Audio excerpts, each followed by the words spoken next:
mengenalkan Jawa Timur.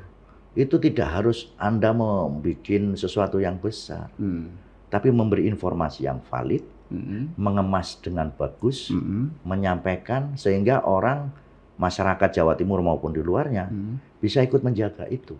Saya kebetulan dulu aktif di Dewan Kesenian dengan teman-teman bagaimana untuk mengenalkan Gunung Penanggungan. Teman-teman muda di sana itu sampai mengadakan event jelajah situs. Jadi menyampaikan pesan pentingnya Gunung Penanggungan ini diselamatkan ini loh. Ini kan melibatkan para pecinta lingkungan. Hal-hal semacam itu loh. Kalau tidak keterlibatan semua pihak, itu akan berat. Itu maksud saya.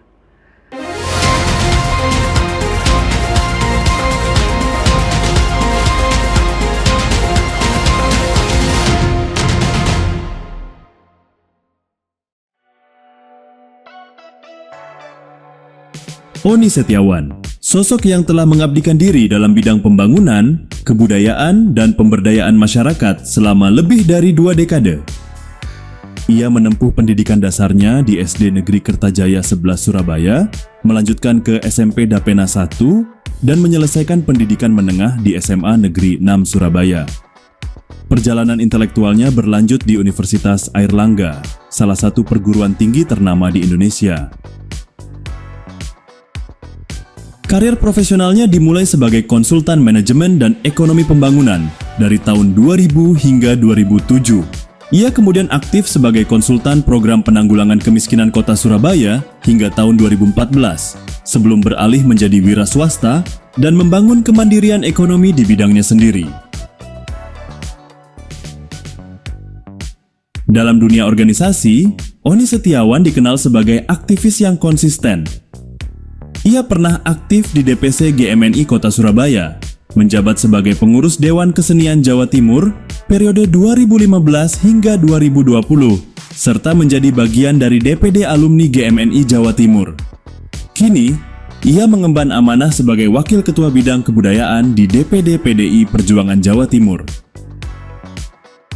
Dengan pengalaman yang luas dan komitmen terhadap perubahan sosial, Oni Setiawan terus menapaki jalan pengabdian untuk Jawa Timur yang lebih maju, adil, dan berbudaya.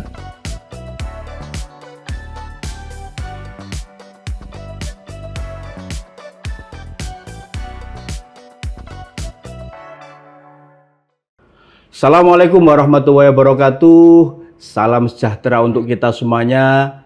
Tribuners, bertemu lagi dengan saya, Mujib Anwar, jurnalis senior Harian Surya Tribun Network, dalam podcast DPRD Jawa Timur Gebrakan Wakil Rakyat.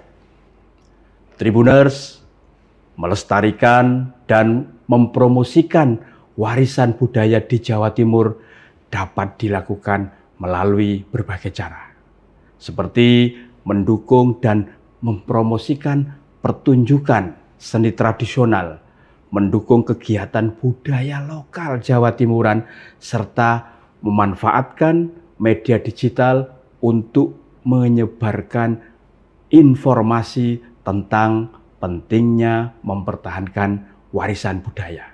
Namun, satu hal yang tak kalah pentingnya adalah bagaimana kita bisa menumbuhkan kecintaan terhadap beragam budaya tradisional, khususnya di kalangan generasi muda di saat globalisasi dan digitalisasi seperti sekarang ini.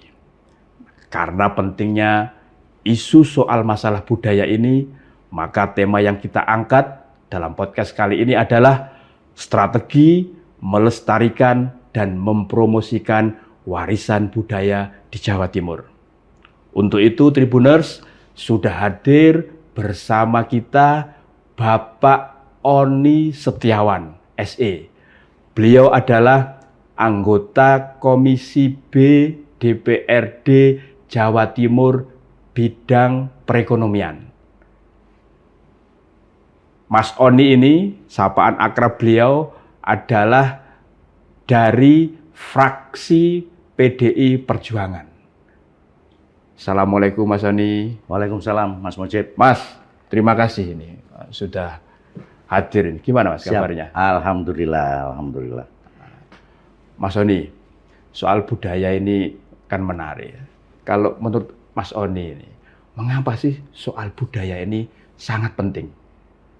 Iya, terima kasih. Jadi, Assalamualaikum warahmatullahi wabarakatuh.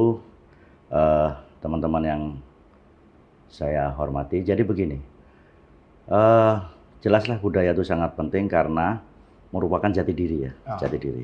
Iya. Jati diri bangsa. Kemudian dari mengenal budaya itu sama juga mengenal diri kita. Kalau sudah mengenal diri kita, maka kita akan mengenal potensi kita, kelemahan kita, dan lain sebagainya. Nah, dalam kepentingan itulah, maka menurut saya, semuanya harus mengenal jati dirinya. Kan begitu ya. Sehingga melalui budaya inilah, kemudian kita bisa lebih mengenal siapa kita, bagaimana sejarahnya, dan lain sebagainya. Nah, kita ini kan warga Jawa Timur yang tinggal di Provinsi Jawa Timur. Apa sih Mas budaya khas Jawa Timuran ini? Oke, jadi sebetulnya memang ada cukup banyak untuk mengklasifikasikan, tetapi dari para senior kita lah, anggaplah para intelektual di Jawa Timur mensepakati ya. Kalau kita berbicara tentang budaya Jawa Timur ini, paling tidak ada beberapa wilayah. Ya. Kalau nggak salah itu Prof. Nah, dan siapa yang membagi wilayah itu ada wilayah Arek. Wilayah Arek. Ini cakupannya berarti budaya-budaya Arek ya. Budaya Arek, yaitu meliputi mulai dari Mojokerto, Surabaya, Ngerja Lamongan, dan Malang ya, ke sana. Kemudian wilayah Pedalungan atau wilayah Madura. Kemudian ada yang Mataraman. Mas Mujib, jadi sebetulnya memang jika kita selama saya membaca itu, kenapa kemudian cukup beragam? Ya memang sejak awalnya itu di Banyuwangi ada yang namanya Osing. Ya. Nah, masing-masing area itu memiliki sejarah dan budaya masing-masing. Nah, sehingga jika kita melihat untuk dipersempit sedikit kesenian aslinya, misal kayak gitu, itu bisa diketahui bahwa kayak ludruk itu di wilayah Arek ya. Dengan gaya ngomong yang semacam itu. Kemudian temanya tema perlawanan karena waktu itu sejarahnya Cak Durasim itu menggelorakan lewat ludruk. Nah, di wilayah Mataraman lebih banyak berbicara semacam ketoprak, wayang orang, yang berbicara wayang tentang kulit juga ya. Ya, berbicara tentang raja, berbicara gitu. Kemudian Madura dan lain sebagainya. Nah, sehingga kita bisa ngerti sejarah kita, oh ternyata karakter kita kayak gini, bagaimana dan sebagainya. Artinya budaya di Jawa Timur ini sangat multikultural banget ya. Sangat, tergantung wilayah masing-masing. Dan itu sifatnya khas. Atau seperti apa Sani? Ya, pasti itu wilayah sifatnya khas, dan yang paling ini contoh sederhananya. Ya. Mungkin di era itu bukan nggak semacam ini ya. Terjadi interaksi budaya tidak begitu cepat semacam saat ini. Tetapi contoh itu wilayah budaya yang dipengaruhi, kita ngomong bagaimana cara berproduksi masyarakat itu mempengaruhi budayanya. Contoh ini ya, wilayah katakan agraris. Ya. Masyarakatnya berproduksinya adalah menanam, menunggu sampai 3 bulan baru memanen. Maka selama 3 bulan masyarakat mengisi dengan banyak kesenian, banyak macam-macam. Tapi begitu di wilayah yang pantai, wilayah Madura, pesisir, Pantura, berbeda lagi. Karena di sana harus dia dalam rangka mempertahankan hidup, dalam rangka memproduksi, dia harus menangkap ikan, berhadapan dengan ombak dan lain sebagainya.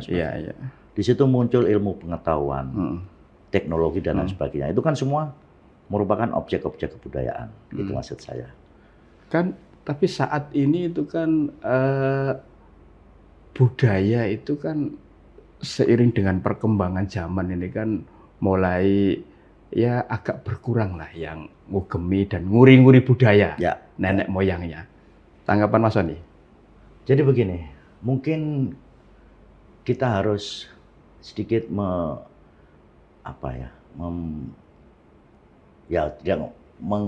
kalau saya ngomong memperbaiki perspektif kita melihat budaya.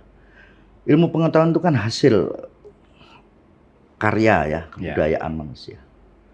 Nah, ya kalau ngomongin uri-uri pastilah ya, kita harus tetap memasukkan itu. Contoh adalah bagaimana masyarakat kita, nenek moyang kita, bisa menetapkan kapan kita menanam padi.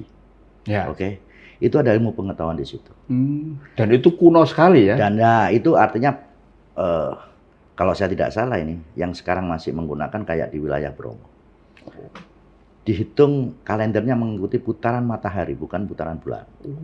Ya, jadi sehingga kalau di sana ada kasiji, kaloro, katelu, kapapat, sampai kasodo kan gitu ya.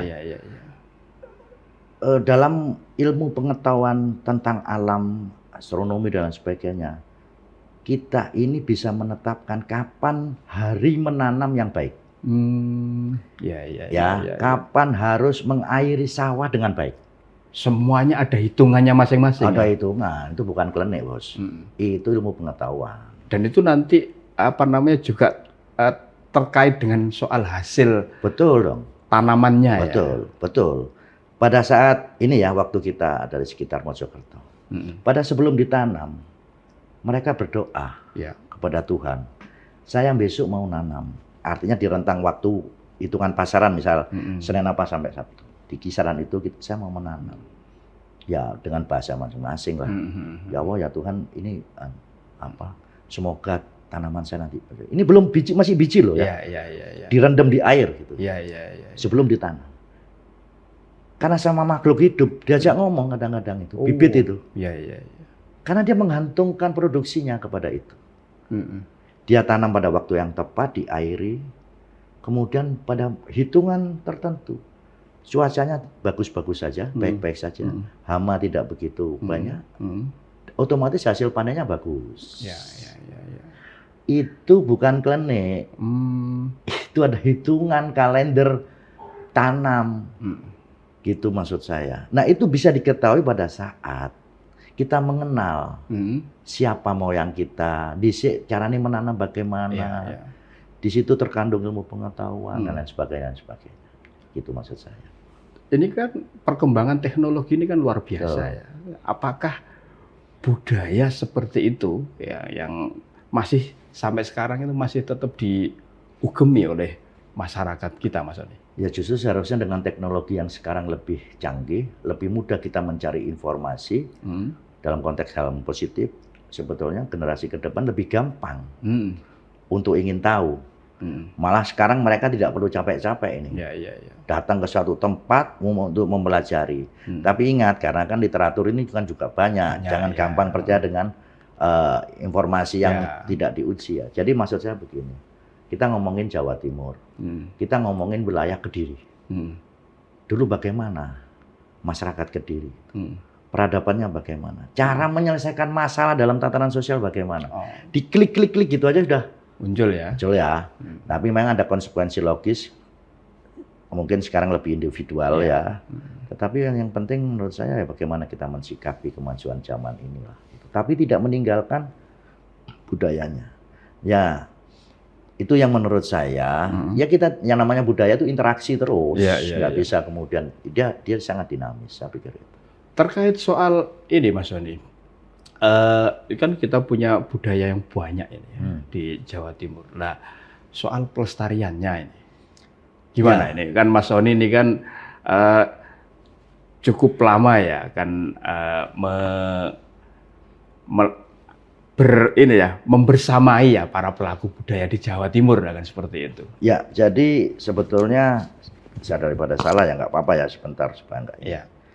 Dari setelah pemerintah mengeluarkan Undang-Undang Pemajuan Kebudayaan, kemudian provinsi juga mengeluarkan Perda Jawa Timur nomor 6 tahun 2024. Nah, itu mengatur bagaimana materinya, objek pemajuan kebudayaannya, objeknya apa, kemudian pengembangannya dan bagaimana sebagainya.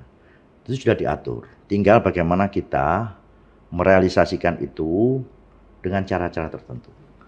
Jadi maksud saya begini. Oke lah kita sepakati ya, kita nggak usah ngomong ruwet lah ya.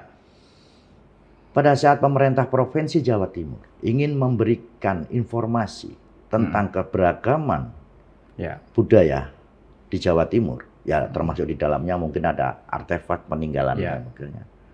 Maka di era digital kayak gini, apa yang harus dilakukan? Kan begitu ya?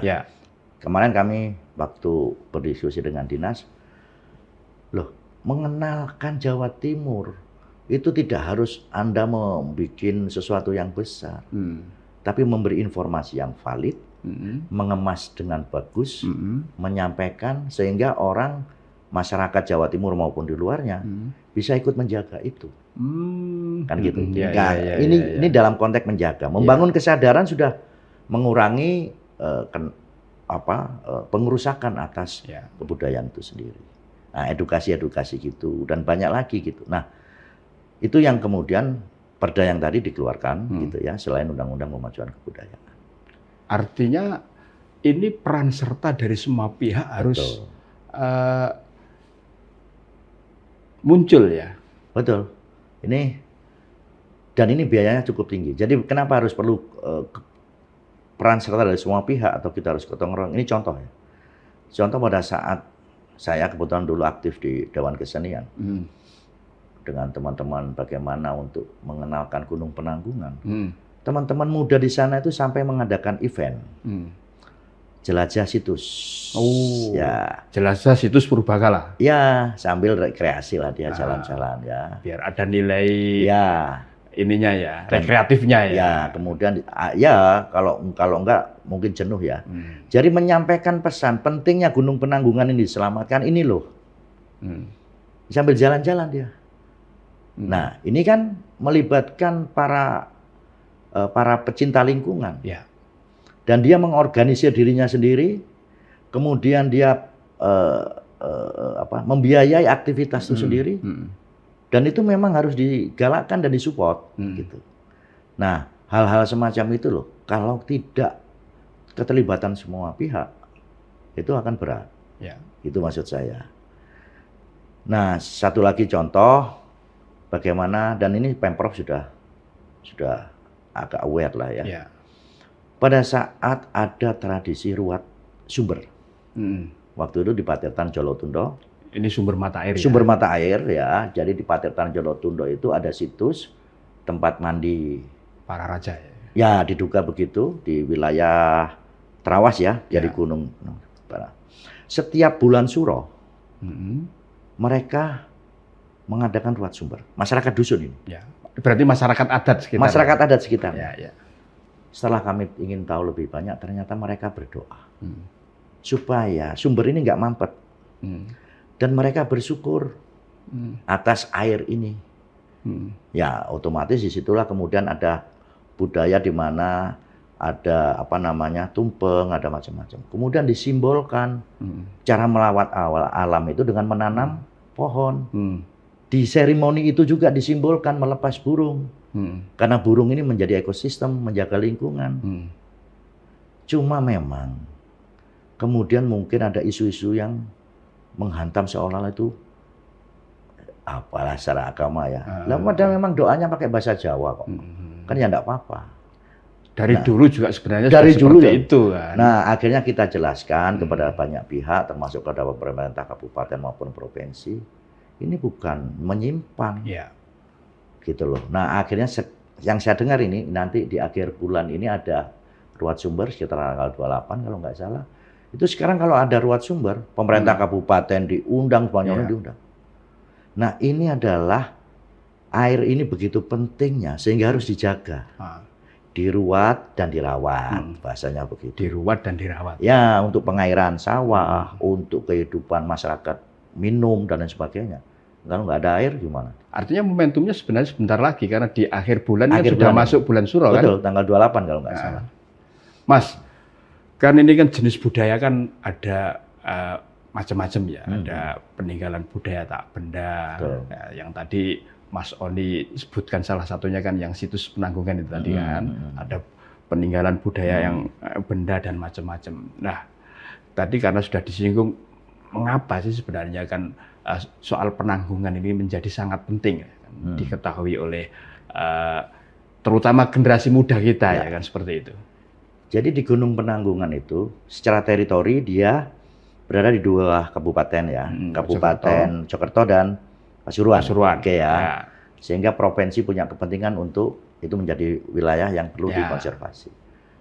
Nah, di sana ditemukan banyak situs.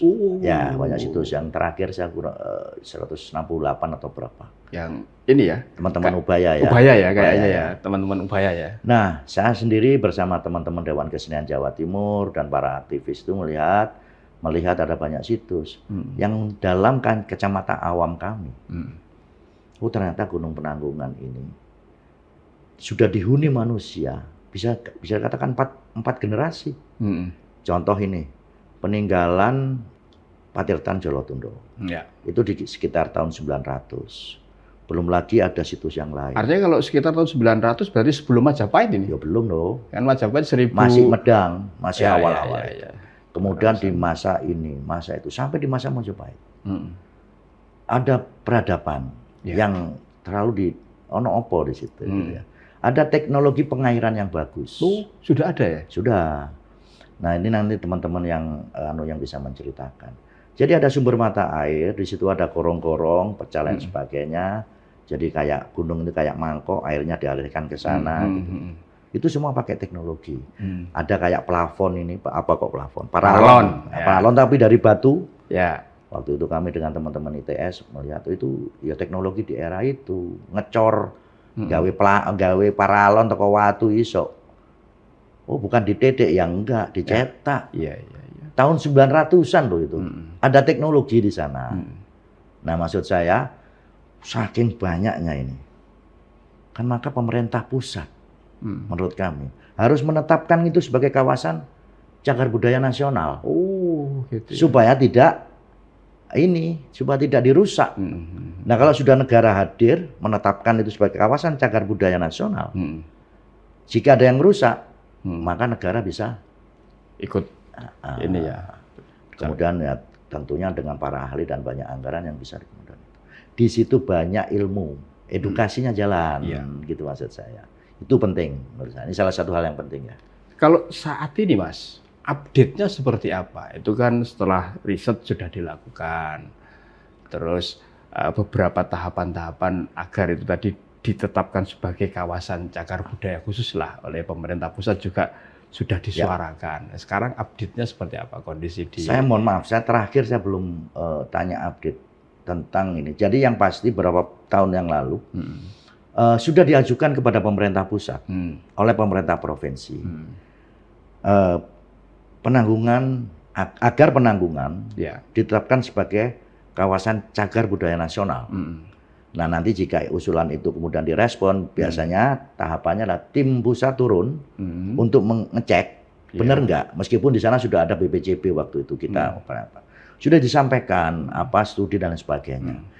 Nah, coba nanti terakhir saya coba tanya sejauh mana ini update-nya, karena yang sudah berapa tahun yang lalu itu disampaikan. Ini kan sekarang kan di era pemerintahan sekarang ini kan, pemerintahannya Pak Prabowo ini kan ada Kementerian Kebudayaan. Betul. Artinya yang khusus nangani masalah kebudayaan. Sebelumnya kan jadi satu ini. Ya. Nah, apakah ini ada harapan, Mas? Sangat. Agar lebih memperhatikan soal budaya peninggalan masa lalu leluhur kita. Saya berharap itu menjadi perhatian dari pemerintah pusat ya.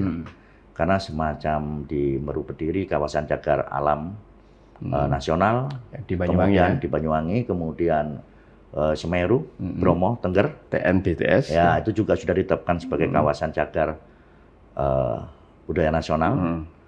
Di sana kemudian harapan kami Gunung Penanggungan itu ditetapkan. Nah, dengan begitu sudah lebih aman lah masyarakat ini. Sehingga ya harus dijaga dong, kan gitu. Pemerintah juga hadir di sana. Itu penting. Itu penting untuk betul-betul menjadikan gunung itu sebagai tempat riset kita. Ya.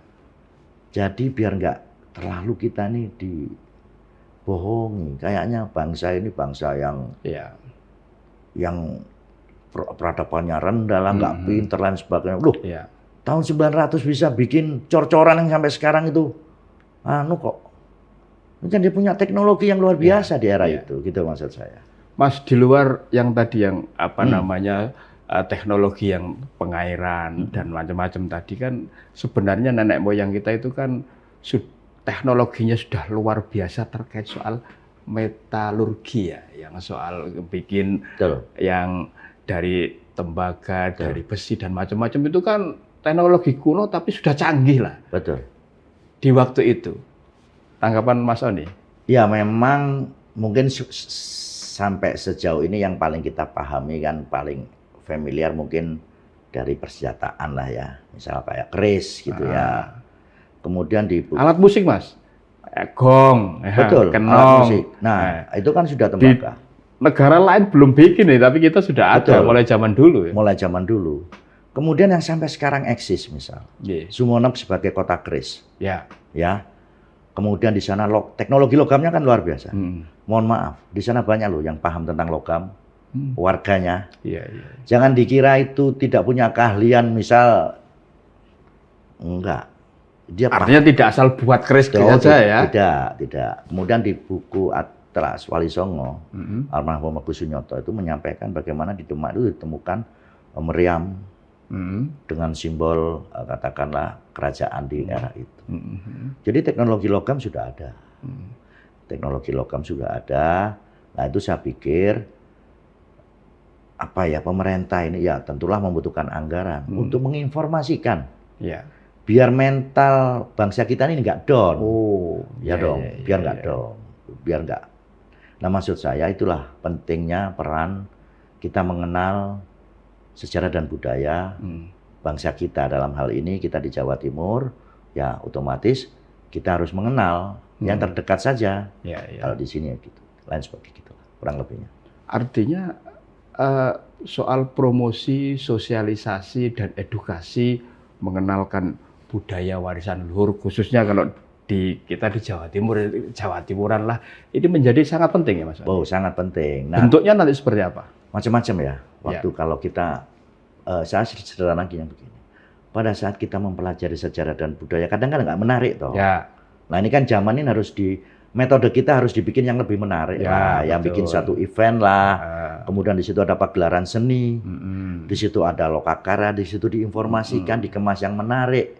Sehingga kami ini atau adik-adik nanti itu lebih tertarik untuk lebih jauh mengenal dan memahami tentang sejarah dan budaya bangsanya, dalam hal ini Jawa Timur itu. Nah itu tinggal ya kita membuat mengemas itu menjadi lebih menarik di eranya lah, saya pikir begitu. Kayak seperti sekarang kalau dulu itu kan ada yang namanya mata pelajaran sejarah kebudayaan Indonesia. Betul. Perlu tidak itu juga sekarang diberikan kepada para siswa kita biar tidak ada missing link ya, mereka juga paham akan kebudayaannya yang adiluhung sekali loh. Ya, jadi yang saya tahu ya, saya tidak khawatir nanti tidak salah untuk ini. Jadi dalam pendidikan itu harus disisipkan, harus disampaikan, apalagi muatan lokal. Ini contoh, bagi warga yang berada di sekitar Bromo Semeru Tengger. Kan di dalam pendidikan dasar itu ada mata pelajaran pilihan. Dia harus diingatkan di situ. Dimasukkan sebagai materi. Yang saya tahu di daerah Penanggungan itu salah satu SD setiap mau lulus dia membuat karya tulis tentang sejarah desanya. Kayak gitu. Meningkat lagi kalau di Jawa Timur ya otomatis sejarah tentang Jawa Timur. Ya tetap penting dong. Kalau kita itu hilang, kita nggak tahu dari mana dulu asal muasal kita. Dan di situ kemudian kita kehilangan arah. Ya sudah, semua kekuatan yang masuk melalui pikir kita sudah gampang sekali. Gitu loh maksud saya. Itu yang penting. Mas Soni ini kan wakil rakyat ya, anggota Komisi B DPRD Jawa Timur. Nah, kan pasti sering kan turun ke bawah, ya, menyambangi konstituen. Apa Mas ini soal kebudayaan yang sering diaspirasikan oleh masyarakat? Iya, memang kebetulan saya dari Bojonegoro Tuban. Dapil Bojonegoro Tuban. Dapil Bojonegoro Tuban. Nah, kalau di Bojonegoro ini di Bojonegoro itu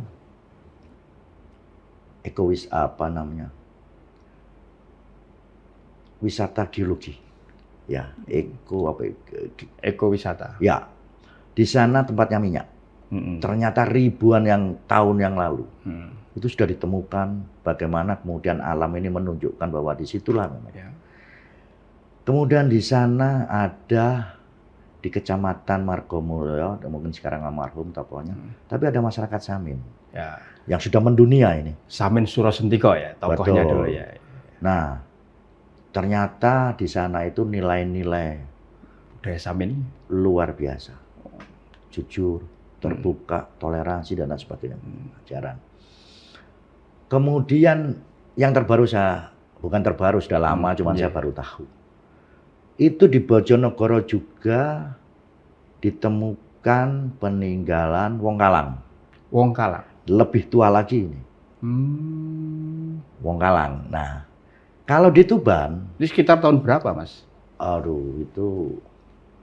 Sebelum Raja Angling Darmo lah. Kira-kira yang pernah kan diasosiasikan dengan Bojonegoro. Kalau ngomongin tentang era ya, habis Mojopahit, keluar Demak, Majang, Mataram. Gitu ya. Dia ada di era itulah. Iya. Cuman menurut penjelasannya, Wong Kalang itu termasuk masyarakat profesional. Dia hidup di hutan. Dia ahli kayu. Bukan teknologi kayu ya maksud saya. Ahli kayu ya. Ahli kayu. Pertukangan lah kalau sekarang. Nah, ya. Bagaimana arsitektur rumah kami meyakini beliau-beliau ini punya kontribusi besar. Dan oleh Bojonegoro itu sudah dimasukkan di dalam buku Bunga Rampenya kalau nggak salah. Itu di Kecamatan Malo. Karena di situ juga ditemukan makamnya Wong Kalang. Kemudian rumah asli gitu. Dan pohon jati, kayu jatinya Bojonegoro ini luar biasa. Itu kenapa para ahli kayu, nah kan begitu ya, maksud saya mungkin itu. Nah ini kan edukasinya jalan, dan di sana sudah, itu menjadi wisata. Kenapa masyarakatnya begini, begitu, cara memproduksi tanamannya bagaimana, begini.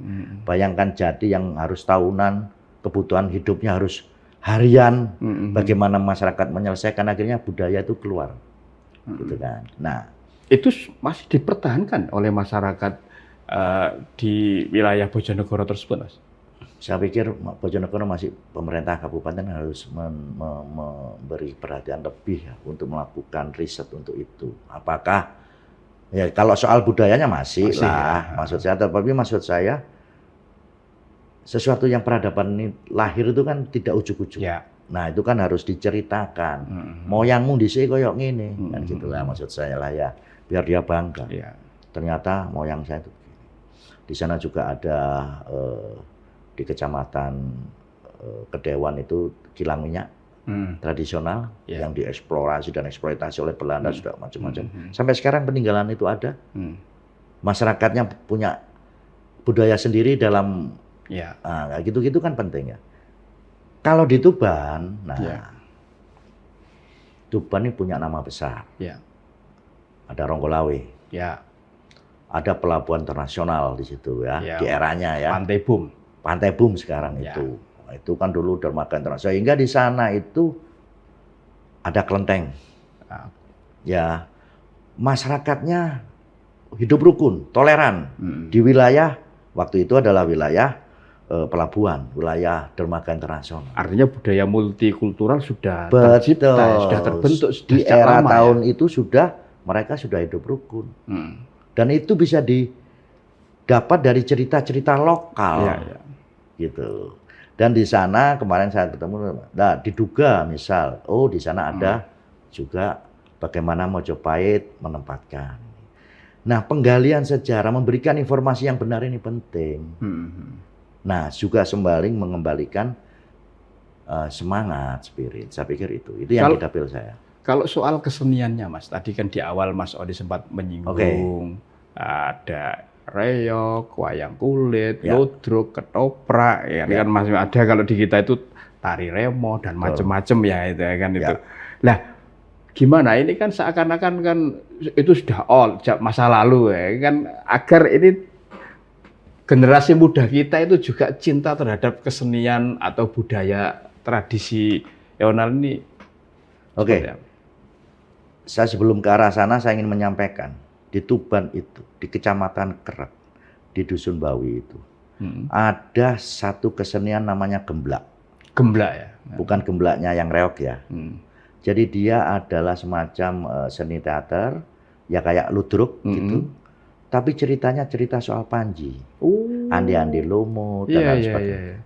Saya datang ke satu wilayah itu, masih mereka uri-uri itu. Nah, artinya sama dengan model wayang topeng ya, yang pakai cerita Panji ya? Ya, cuman ini tanpa topeng ya kayak hanya make up gitu. Iya.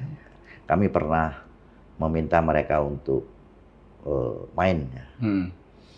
Nah, teman-teman kesenian ini kalau mau tampil biayanya kan tinggi. Ya. Kalau mereka harus membiayai, enggak lah, berat bagi dia.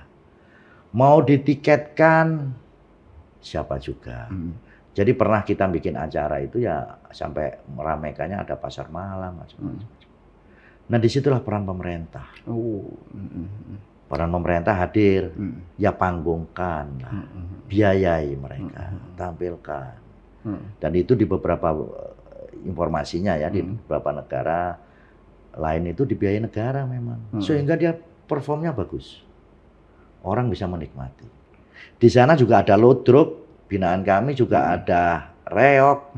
Tapi itu kan kita disepakati lah, teman-teman sepakati bahwa reog itu dari Ponorogo, ludruk lebih mengarah ke Jombang, Mojokerto dan Surabaya.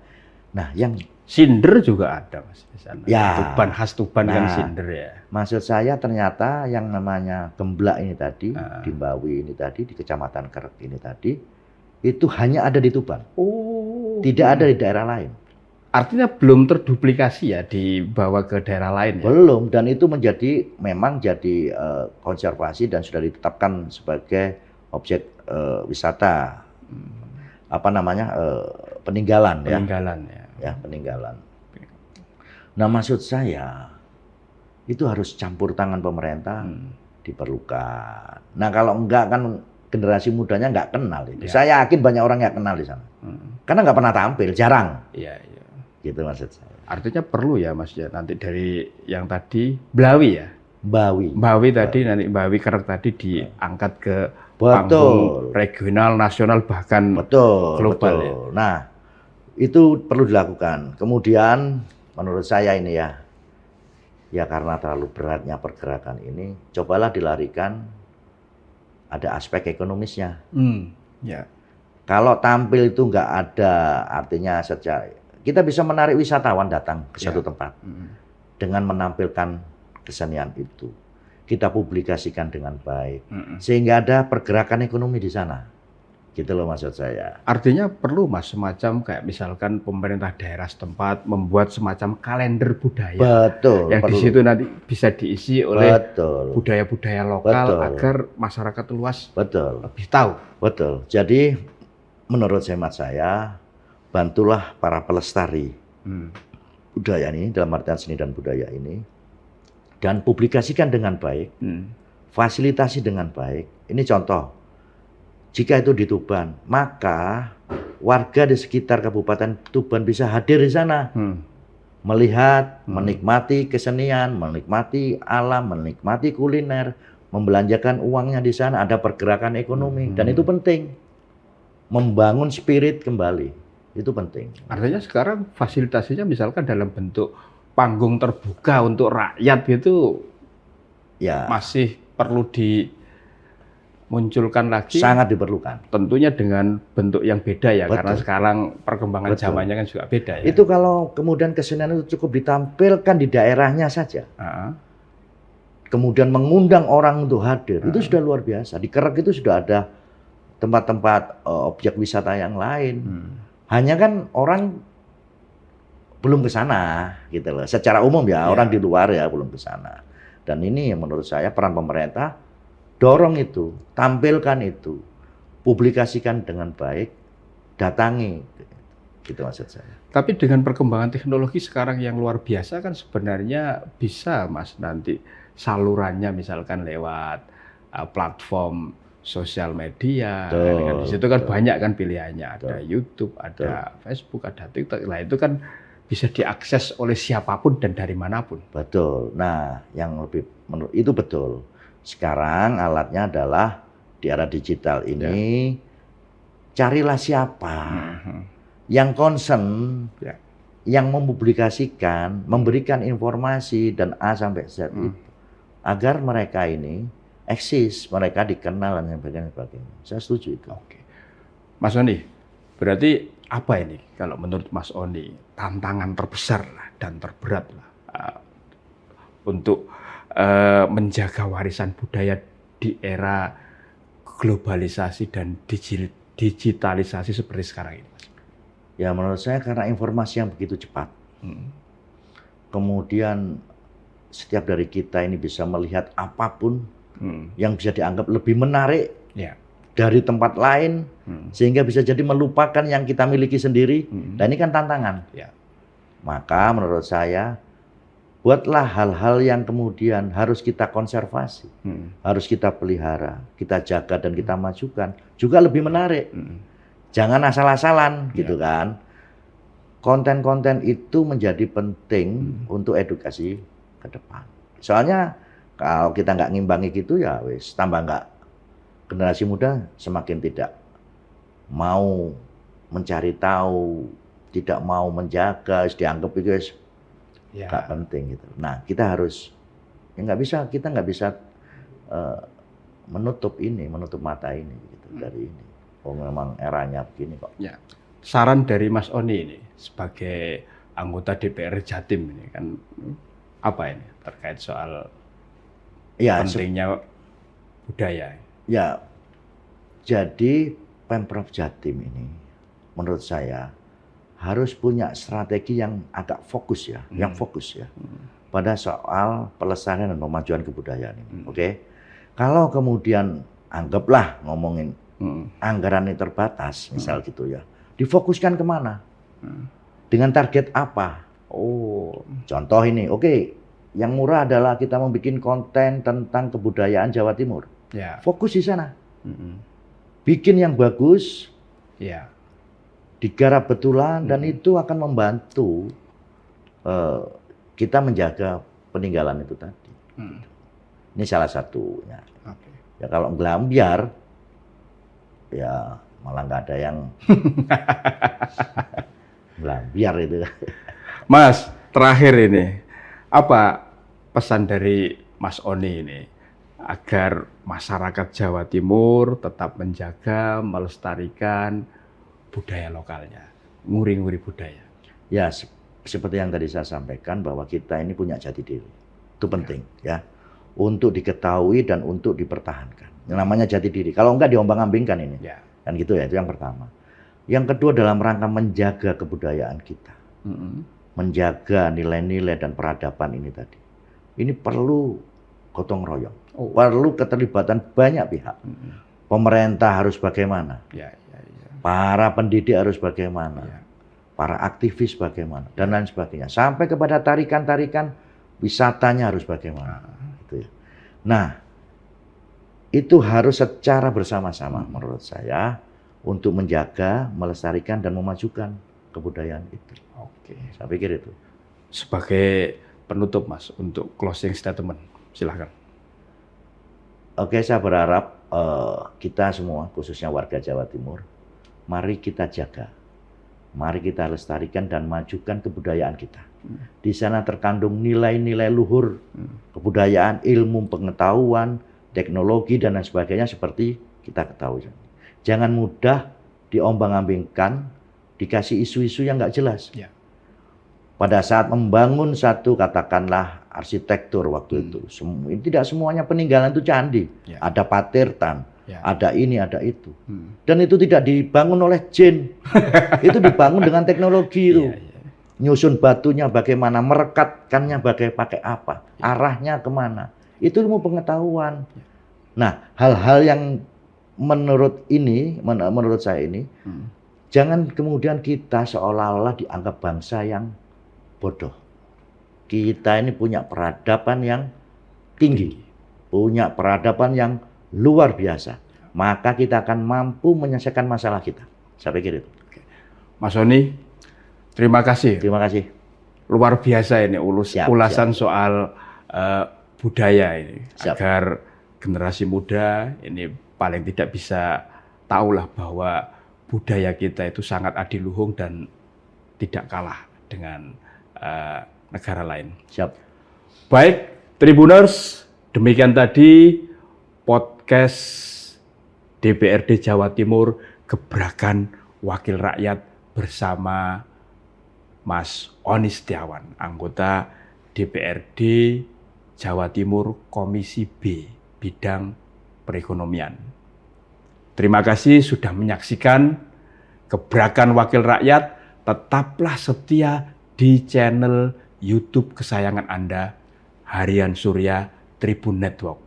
Mata lokal menjangkau Indonesia. Saya Mujib Anwar undur diri. Assalamualaikum warahmatullahi wabarakatuh. Salam sejahtera untuk kita semuanya. Dan yang paling penting, jangan lupa bahagia.